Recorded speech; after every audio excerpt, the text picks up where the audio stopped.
Mr. President, looking at what happened to our dear colleague. And I'm going to do this, Mr. President, whether you are in majority or minority, you are an elected official, Mr. President.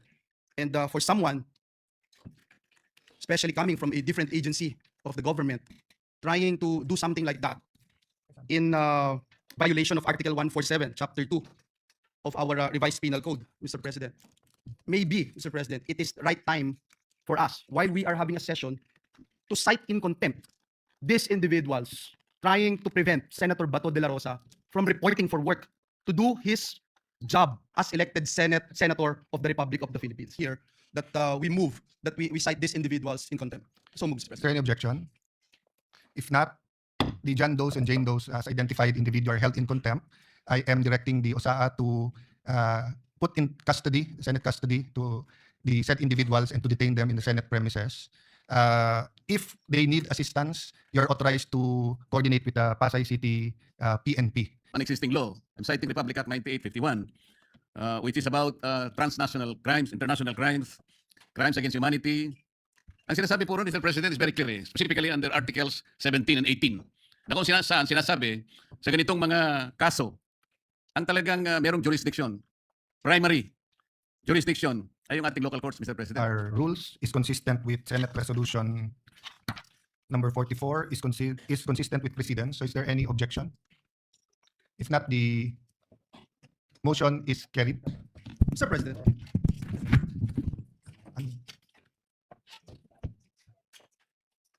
So consistent with past practices, no? Senator Bato will enjoy the protection of the law and the protection of the Senate in accordance with our rules and with Philippine laws. Thank you. Mr. President, may I have the floor, Mr. President? Yes, Majority Leader. Mr. President, as I was looking and watching the CCTV, Mr. President, I recall, Mr. President, every time we have a committee hearing, any member of the Senate would move to cite in contempt someone who is lying, Mr. President. So my position, Mr. President, looking at what happened to our dear colleague, and I'm going to do this, Mr. President, whether you are in majority or minority, you are an elected official, Mr. President. And for someone, especially coming from a different agency of the government, trying to do something like that in violation of Article 147, Chapter 2 of our revised penal code, Mr. President. Maybe, Mr. President, it is the right time for us, while we are having a session, to cite in contempt these individuals trying to prevent Senator Bato de la Rosa from reporting for work to do his job as elected senator of the Republic of the Philippines. So, Mr. President, if it is a proper motion, and I would leave this to the body, that we cite in contempt these individuals, Mr. President, that would be identified in this particular video, trying to block, trying to prohibit Senator Bato de la Rosa from doing his job, Mr. President. Yes. I submit, Mr. President, to the wisdom of the Is there any objection to majority. holding the John and Jane Does, who will be laterly identified in accordance with the CCTV, to hold them in contempt of Senate? Of Then, the Senate? Mr. President, I was suggesting, Mr. President, and if you are, if the body is amenable to that, I will move, Mr. President, that we cite them in contempt. Because, Mr. President, Well, because you made that manifestation, Majority Leader, let me say this, not as Senate President, but as a member of the Philippine Bar, and as a humble servant of our people as a senator, each legislative body has to defend itself, especially versus existential threats. When we only have 24 senators, and in certain votes you need 13, and we will allow that in our premises without the proper coordination or without the proper due process, ay pwede mong habulin na lang at hagurin yung isang senator, what can be more existential than that? Yeah. There might be some reservations, but medyo ang tono pa lang sa hearings ay parang may kabastusan. Hinohold na natin in contempt eh. And for the record, when Senator Bato was chased by these agents, we were already in session. I was already standing in the podium at the side and already was making that motion. So even out of courtesy, regardless of their coordination, kung meron man o wala dito, hindi dapat hinabol si Senator. Dapat pumunta sila dito sa taas.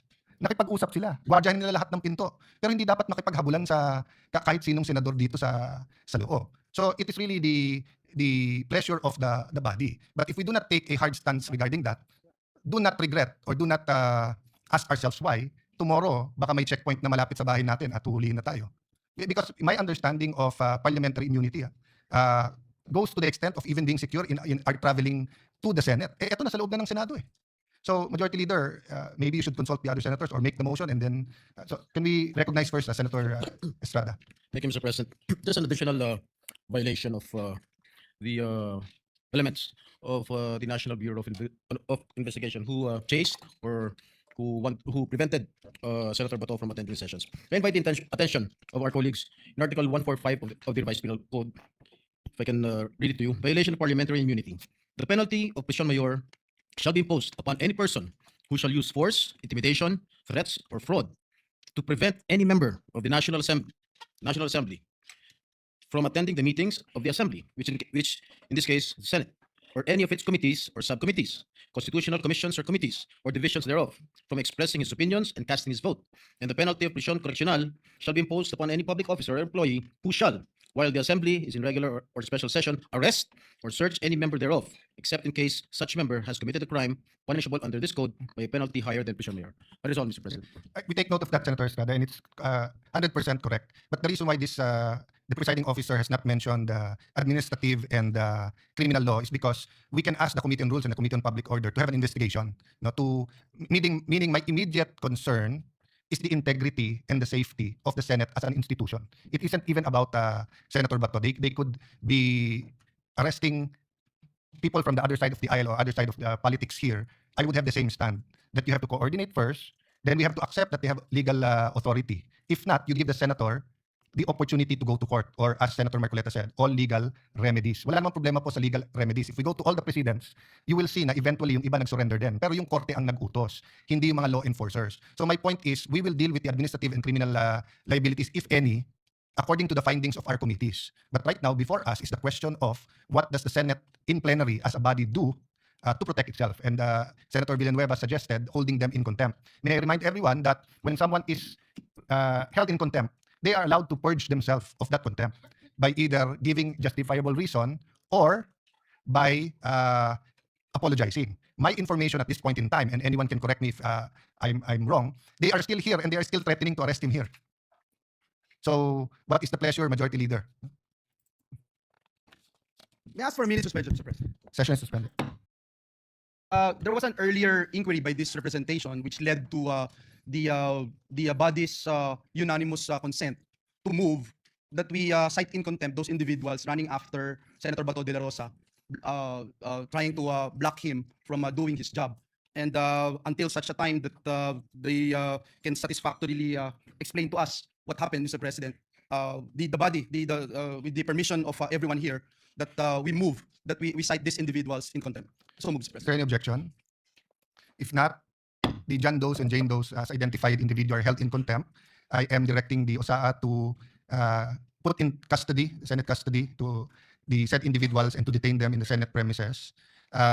If they need assistance, you are authorized to coordinate with the Pasay City PNP until such time that those held in contempt can purge themselves of contempt, meaning to satisfy us with their explanation. Senator Marcoleta, are you satisfied with?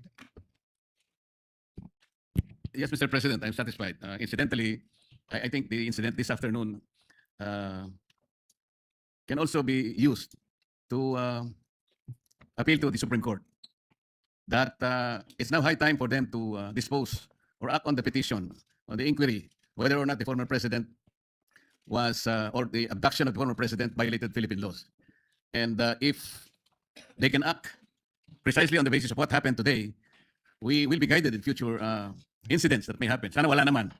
Pero sana, if they can decide as soon as possible, Mr. President, considering what happened today, they should include in that disposition a guideline sa mga ganitong pagkakataon. Your comments are in order and noted. And Mr. President, to add, because we have an existing law, I'm citing Republic Act 9851, which is about transnational crimes, international crimes, crimes against humanity. Ang sinasabi po ron, Mr. President, is very clear, specifically under Articles 17 and 18. Na kung sinasabi, sa ganitong mga kaso, ang talagang merong jurisdiction, primary jurisdiction, ay yung ating local courts, Mr. President.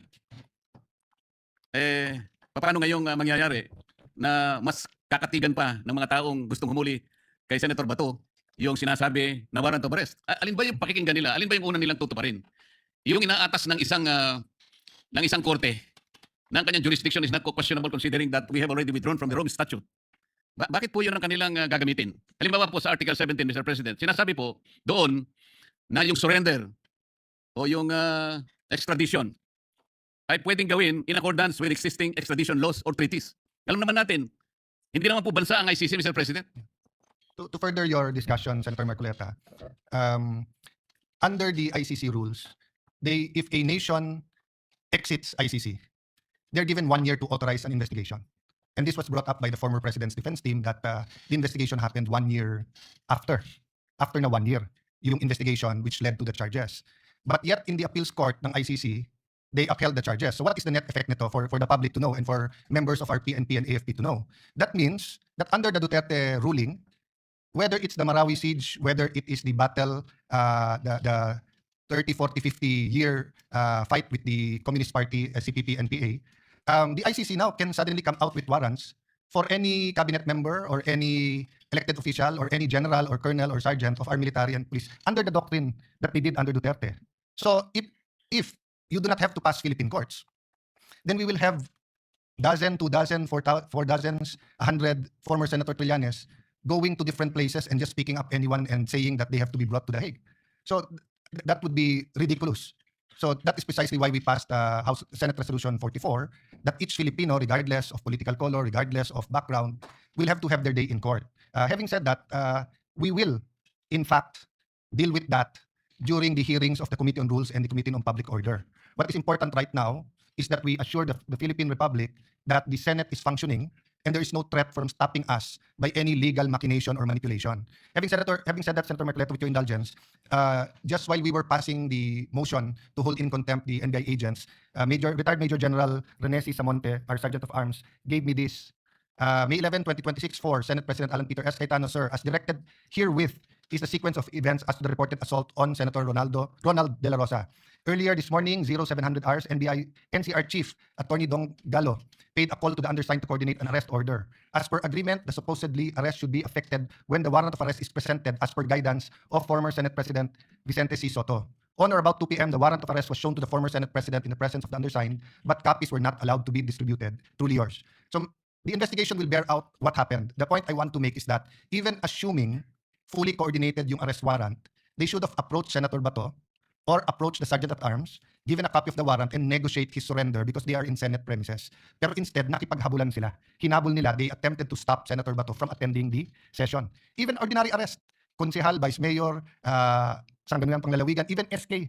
When they're in session, usually yung police pupunta doon, magpupos, i-coordinate sa presiding officer, sasabihin ito ang warrant of arrest. So we cannot excuse yung paghahagod or yung habulan inside the Senate premises. Now, as to whether the NBI is justified, whether there are any criminal laws violated, whether there are administrative laws, we will wait for the investigation. So we are holding them in contempt precisely because of the actions they've taken and the manner in which they tried to not arrest, but to prevent Senator Bato from reaching the Senate plenary hall. Mr. President, having held them in contempt, I believe an investigation is proper. Yes. Thank you, Mr. President. So we'll refer all of the comments after the previous referral to the Committee on Rules and Committee of Public Order. So all of these comments said in plenary is, and including the videotape, including the report, the spot report of the Sergeant of Arms, is referred to the 2 committees. Senator Bato. Mr. President, while the investigation is pending, this representation would like to move that the current Sergeant at Arms be replaced with the former Sergeant at Arms, Brigadier General Mau Plaska, Mr. President. I so move. If I may intervene, I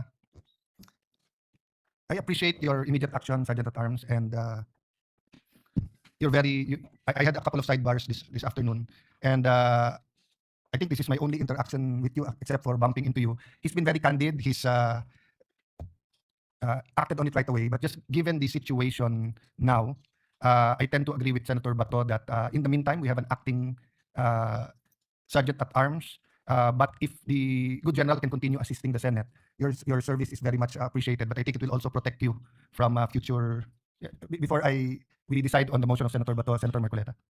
So my point is that the motion of Senator Bato, in my view, does not reflect on your actions, but it's really in the nature of like when we have preventive suspensions. It's just to make sure that everything is in order while the investigation is ongoing. Senator Marcoleta. Mr. President, I don't think we can make that conclusion today that whatever happened now or earlier this afternoon does not reflect Yes. to the work of the Preliminary. Sergeant at Arms. Preliminary. I agree. Because I'd like to ask whether in his explanation, the former Senate President knew that that was the way that a sitting senator be treated, even for the sake of an argument that there is a valid warrant of arrest.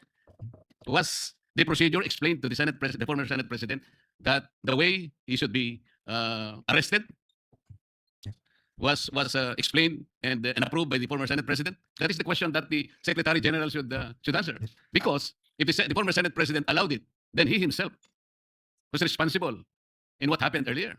I cannot answer that question, but I assume, or I give the benefit of the doubt, or assume regularity, that no senator would allow that manner of arrest. Having said that, as you said, these are all preliminary, but the concern, I think, of Senator Bato is not only this investigation, but also the security of the session hall and his security in the next few days. That's precisely the reason, Mr. President, because I think Senator Bato is very apprehensive of what is yet to be happen after this session. So he should be placed in a situation where we can all be happy, be confident that nobody can touch him. I agree, Senator Marcoleta, and I will make And myself it is available. now in the hands of the Secretary General, And I will- considering that we already moved and we already resolved that he be given protective Yes. custody. So the NBI has a director. The director NBI is under the Department of Justice that has a secretary. The secretary is a member of the cabinet, which is under the which is the alter ego of the president, but we have an executive secretary, president. So I will make myself available for the discussion and for their legal point of view. But one thing I will make clear, that it is in contempt of the Senate to execute their warrant in a manner that they did so. And it is possibly an excuse that you were actually executing a warrant of arrest, because for us, it's very clear they were preventing Senator Bato from participating in this afternoon session. Yun nga po yung aking naiisip. Kasi kung alam na po at pinaalam sa kanya na nandito pala sila, umaga pa, preparado na sila, yun na lamang pong tinatanong ko, ganun po ba yung paraan? Sinabi po ba nila yung paraan na hindi man lang nila papapasukin dito, hahabulin nila, kamuntik na nga siyang nahulog sa hagdanan, nakita ko po kanina, at nabali pa yung dalawang niyang daliri. Ito ba ay in-explain sa ating former Senate President na alam kong hindi naman niya papayagan? Ngayon, kung nangyari po, pati yung ating former President, hindi na po nila nirespeto, pati po yung ating institution. Ito po yung magiging problema. Salamat po, Mr. There President. are many issues that we have to untangle. In the meantime, there are many problems the country is facing, and we have to meet regarding the committees and the direction of the Senate. So, Majority Leader, what's the parliamentary status and what's the suggestion of the gentleman who is now very much present? So, kailangan ito itingin. May motion siya eh. There's a motion. Yeah.